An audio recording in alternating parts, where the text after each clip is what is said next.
ചേലക്കരയിൽ ആദ്യമായി വിവിധ തരം ദോശകളുടെ രുചിക്കൂട്ടുമായി ദോശ ഡൈൻ ഉടൻ പ്രവർത്തനം ആരംഭിക്കുന്നു. ദോശകൾക്ക് പുറമെ ഊത്തപ്പം, ഇഡ്ഡലി, ചപ്പാത്തി, പൊറോട്ട തുടങ്ങിയ വിവിധ തരം വിഭവങ്ങൾ ഇവിടെ ലഭ്യമാണ്. Opening shortly in Chelakkara.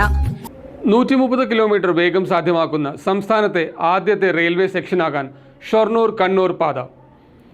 Shoranur മുതൽ മംഗളൂരു വരെയുള്ള വേഗം 130 കിലോമീറ്റർ ആക്കാൻ കഴിയുമെങ്കിലും താരതമ്യേന വളവുകൾ കുറഞ്ഞ ഭാഗമെന്ന നിലയിലാണ് ആദ്യഘട്ടത്തിൽ കണ്ണൂർ വരെയുള്ള 176 കിലോമീറ്റർ വേഗം വർദ്ധിപ്പിക്കുന്നത്. 130 കിലോമീറ്റർ വേഗം സാധ്യമാകുന്ന സംസ്ഥാനത്തെ ആദ്യ റെയിൽവേ സെക്ഷനാകാൻ ഷൊർണൂർ കണ്ണൂർ പാത. ഷൊർണൂർ മുതൽ മംഗളൂരു വരെ വേഗം 130 കിലോമീറ്റർ ആക്കാൻ കഴിയുമെങ്കിലും താരതമ്യേന വളവുകൾ കുറഞ്ഞ ഭാഗമെന്ന നിലയിലാണ് ആദ്യഘട്ടത്തിൽ കണ്ണൂർ വരെയുള്ള 176 കിലോമീറ്റർ പാതയിലെ വേഗം വർദ്ധിപ്പിക്കുന്നത്. ഡിസംബറിന് മുൻപ് പണികൾ പൂർത്തിയാക്കാൻ പാലക്കാട് ഡിവിഷന് ദക്ഷിണ റെയിൽവേ നിർദ്ദേശം നൽകി. 2023 ഏപ്രിലിലാണ് കേരളത്തിലെ റെയിൽവേ പാതകളിലെ വേഗം കൂട്ടുമെന്നും കേന്ദ്രമന്ത്രി അശ്വനി വൈഷ്ണവ് പ്രഖ്യാപിച്ചത്. 1.5 വർഷത്തിനുള്ളിൽ വേഗം 110 കിലോമീറ്ററായും അടുത്ത ഘട്ടത്തിൽ 130 ഉയർത്തുമെന്നായിരുന്നു പ്രഖ്യാപനം. എന്നാൽ ഇത് ഭാഗികമായാണ് നടപ്പാക്കിയത്.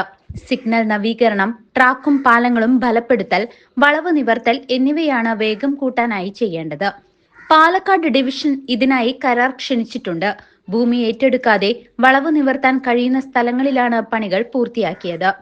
130 കിലോമീറ്റർ വേഗം സാധ്യമാകുന്നതോടെ സ്റ്റോപ്പുകൾ കുറവുള്ള വന്ദേ ഭാരത്, രാജധാനി, ജനശതാബ്ദി ട്രെയിനുകളുടെ യാത്രാ സമയത്തിൽ കുറവ് വരും.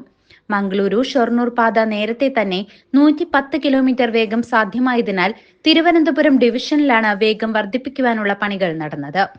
എറണാകുളം ഷൊർണൂർ പാതയിൽ വേഗം 80-ൽ നിന്നും 90 ഉയർത്താനുള്ള പണികൾ തുടരുകയാണ്.